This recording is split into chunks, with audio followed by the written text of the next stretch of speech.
Issue 254 Reboot. We start out with guns, planes firing at Eggman when he's flying his Eggmobile over Mercia and making it crash there.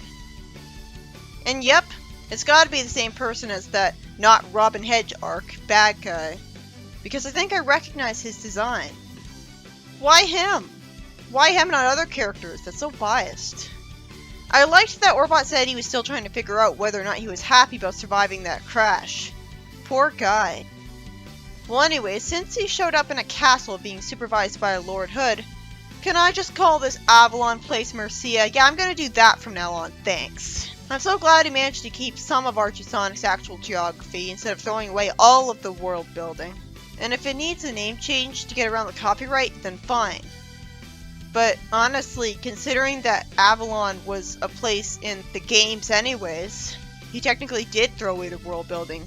You just can't tell because Avalon was already in Mobius at that point. It was just called Mercia instead. Lord Hood looks cowardly, being karmatically put in his place as he makes excuses to Eggman about why Gunnet's attacking in his airspace. He explains that he asked for Badnik support months ago, and they were too distracted by the freedom fighters to be ready for Gunn. Why wouldn't he get Badnik support immediately after you asked it? Eggman has tons of robots and tons of people working for him. Fortunately, it's lampshaded that he expected to get an aircraft from him when the gun carrier and its planes are controlling the sky, and Eggman plans to do something with his Eggmobile. Meanwhile, we cut to Sonic and Tails outside Knothole Village, which is fortunately a thing. And the forest they're walking through isn't called the Great Forest because God forbid we reference Sad AM, but instead it's named after Wood Zone, an unused concept from Sonic 2, which is good on its own, but we didn't need it to replace the name of the Great Forest, which has been a thing since the 90s. We could have had a different forest be called this instead. This is like an intentional middle finger to the Sad AM fans, but we're lucky we have Knothole back, I guess. Flynn said that the reboot just put the fast forward on what he planned to do to the comic anyways. I guess that means that he was going to rebuild Knothole anyways.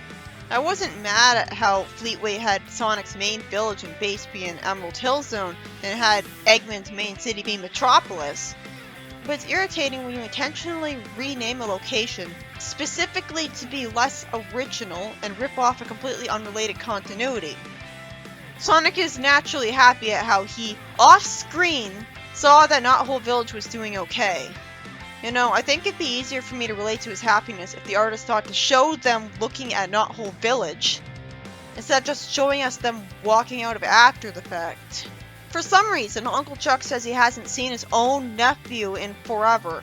Oh god, I just remembered that bullshit. That because of the family-hating Flynn mandate, yes, it's by Flynn, not Sega, Uncle Chuck isn't allowed to actually be Sonic's uncle anymore. Because that's not a complete betrayal of the character or anything. It's not like that was his whole identity in the first place. Not to mention it's completely ignorant of Uncle Chuck's design, because he clearly looks like a blue hedgehog, so obviously he has to be related to Sonic. It's obvious he was designed to be his actual uncle from the start. But the reboot's gonna have you believe that he's not related to him, he's just his legal guardian. I'm gonna ignore that from now on and pretend it's not the case, because that's just bullshit meta logic. There's no excuse for that at all.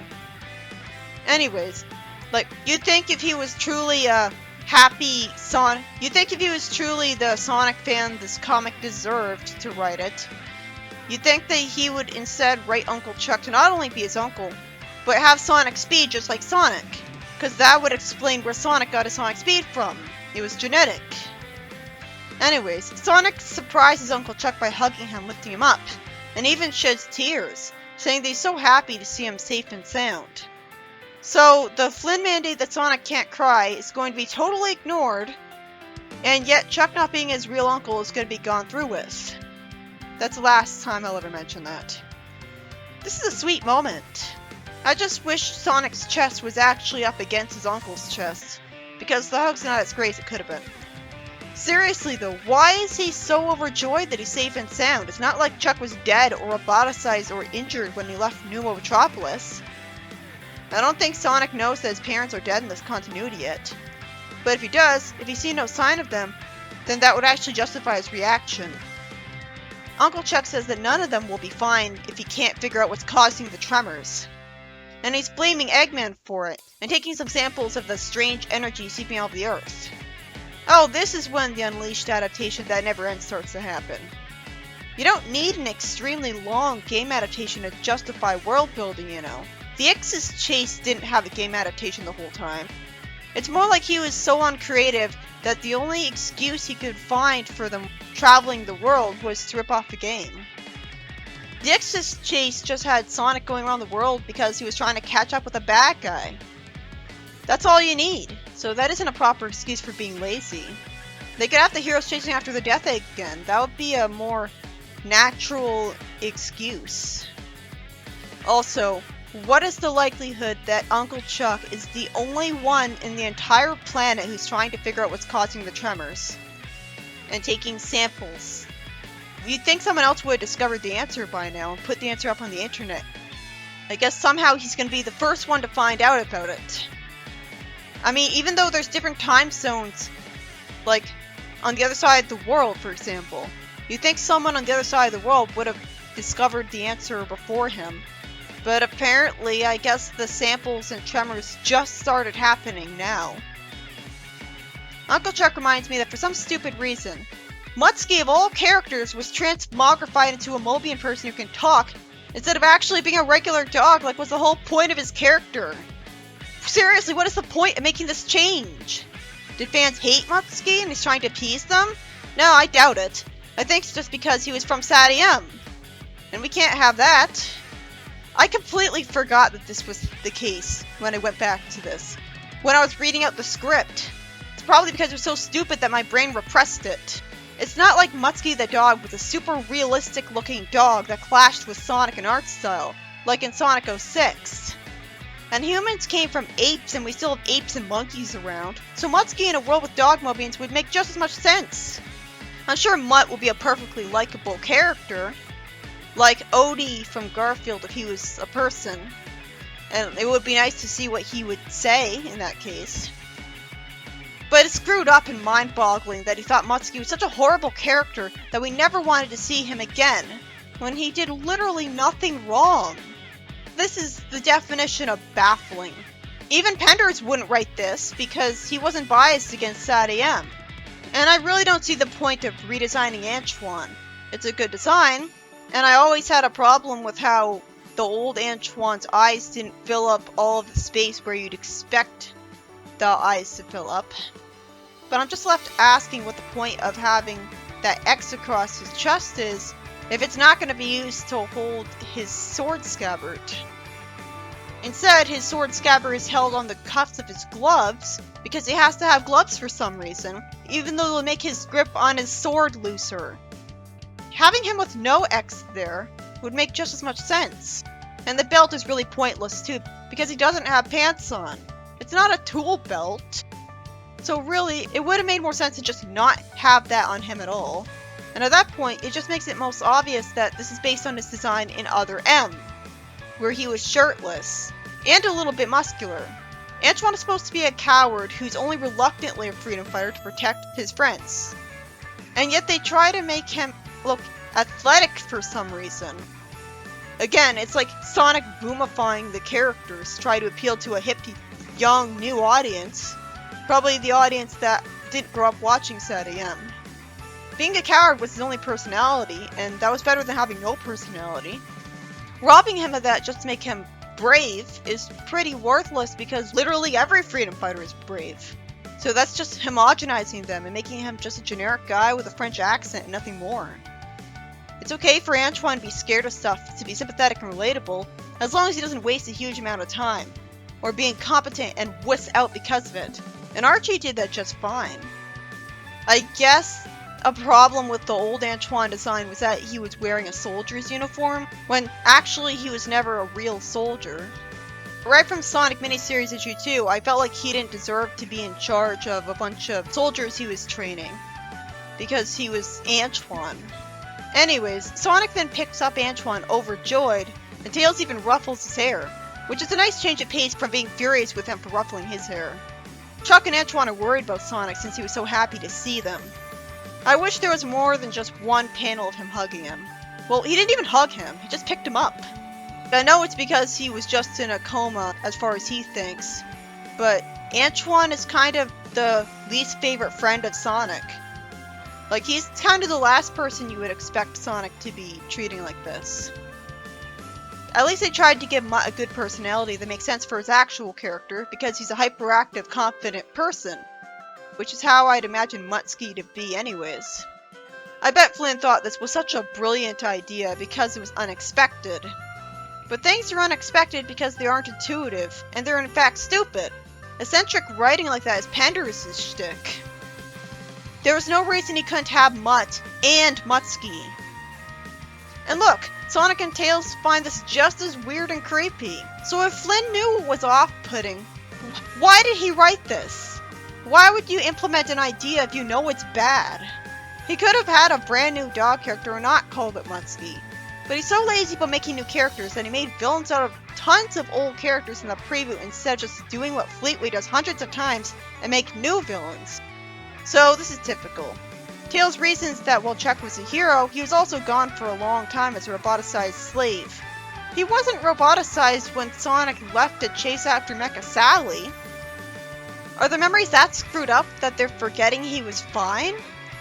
Or was this the case in only the Reboot universe? They don't come from the Prime Zone. They come from a parallel universe that happens to have similarities in their past to the Prime Zone Sonic and Tails. In Rick and Morty, the universe that Rick and Morty moved to was one that's past was identical up to a certain point. So, it's not out of the ordinary. Long story short, Tails says that they shouldn't have too many people with scrambled memories. And they're not going to learn their lesson from this, because I guess they're only doing this because it somehow helps Nicole get unglitchy, even though she was clearly only damaged and glitched up because Ixis threw her. This is the most roundabout way to repair a computer ever. Also, you'd think Rotor would try to make Nicole's handheld form out of the toughest materials on the planet. Antoine says that being a bodyguard is boring because there's no badnik attacks, but he still has to remain at his side. Antoine, of all people, being a bodyguard. At least it's not Sally, but still one of the weakest freedom fighters ever. They really had to stretch to find a role for him. Again, Rotor could have made a robot to be a bodyguard. Antoine gets some memories, and is naturally horrified at all the shit Flynn put him through.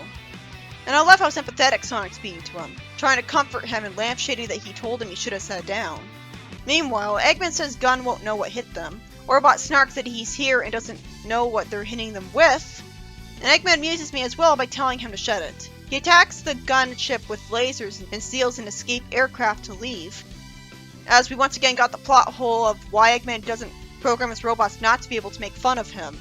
And then we cut back to Antoine, who's still sympathetic as he has his hands over his eyes. And Sonic comes to the insane conclusion that his friendship bonds are what's letting Nicole use energies from the Genesis Wave to restore their memories. Because friendship bonds are apparently a tangible, quantifiable thing. Why would the energies from the Genesis Wave go into Nicole and just stay there instead of overloading her with energy just to be nice? I hate this plot point with every fibre of my soul. It makes zero sense that they'd ever have the ability to restore memories when the universe was rewritten from the past to the present. Then after some tremors create fissures in the ground, sadly Mutt doesn't fall to his death as Sonic rescues him and Chuck. And he rescues Chuck's device as well, which sprays dark Gaia gas at him that makes him angry briefly. I heard about this. Sonic insists he'll be fine, and Chuck complains that all that time and effort was lost in seconds, and he hopes what they have left is enough to analyze. At least this happening to Sonic to make him like a werehog makes him less stupid than how Sonic Unleashed did it, where Sonic was in super form and he didn't do anything to Eggman, and so Eggman was able to trap him.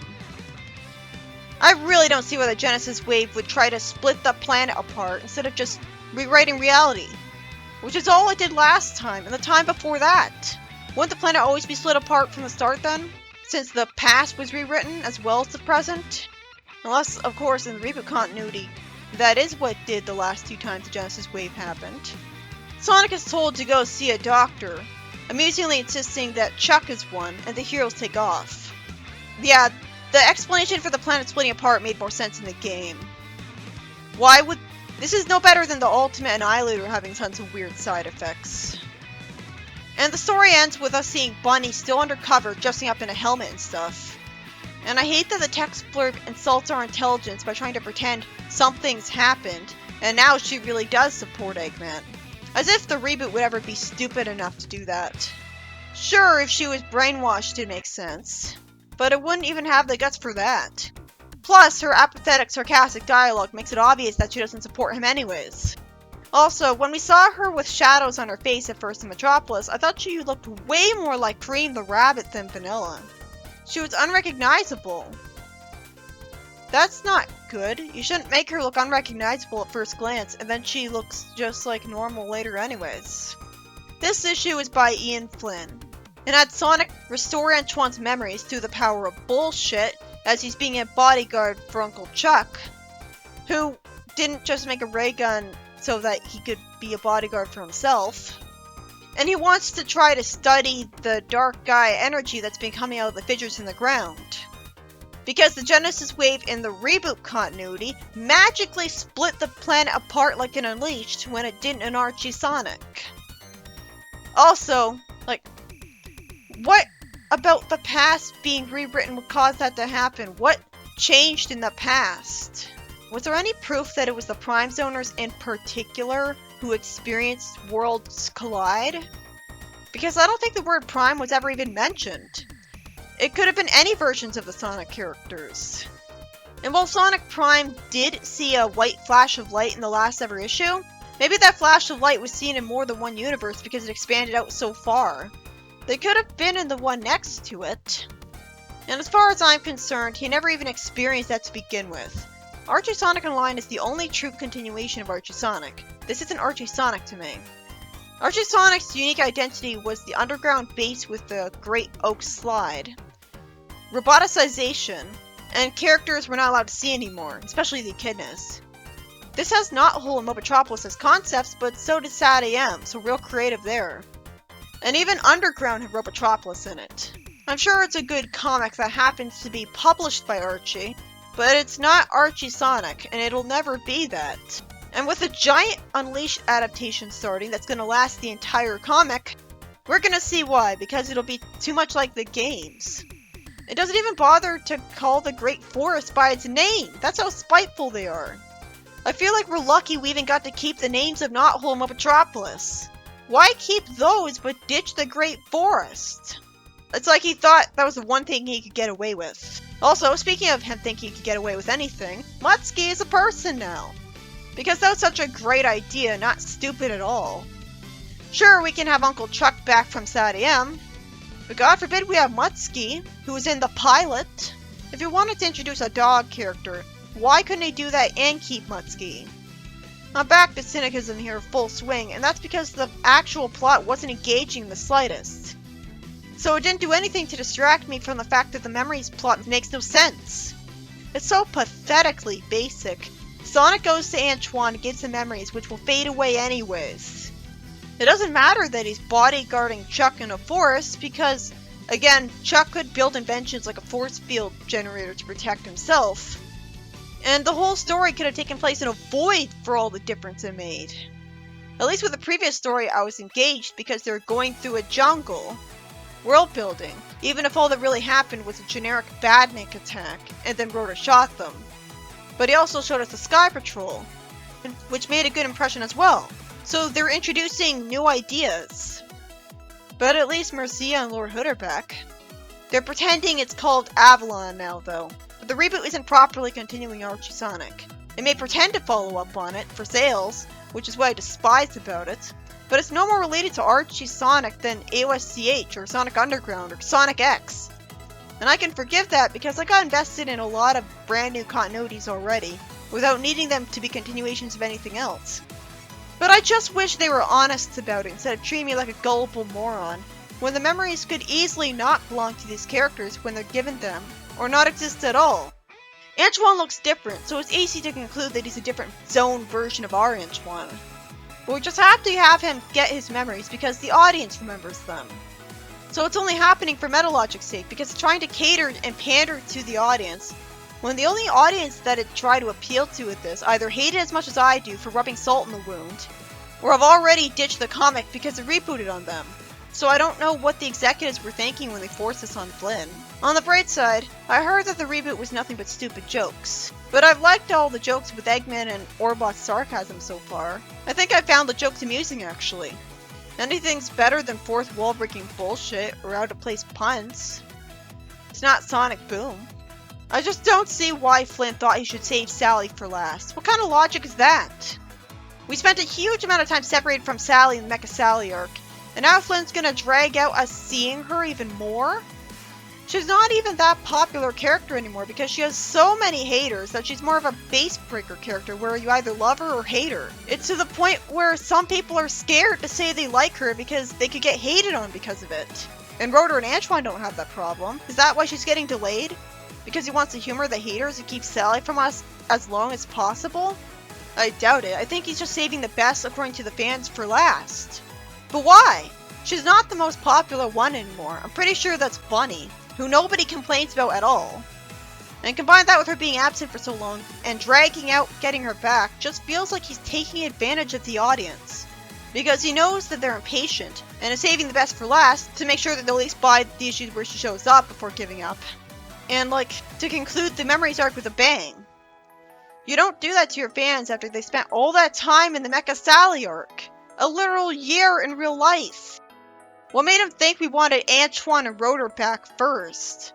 Those are the last people we need back. They don't even do anything. Tails can do everything Rotor can do and more, and Antoine is totally redundant. Well, Sally's redundant too, actually. And if Sally doesn't come back, who else is going to argue with Sonic all the time? Maybe this has something to do with the fact that he killed off Sally in the other M comic, and also killed her off by shooting her to death in the Archie Sonic comic. You know, so Sonic had to travel back in time to save her. Maybe that's a bit of a hint as to why she's taking so long to come back.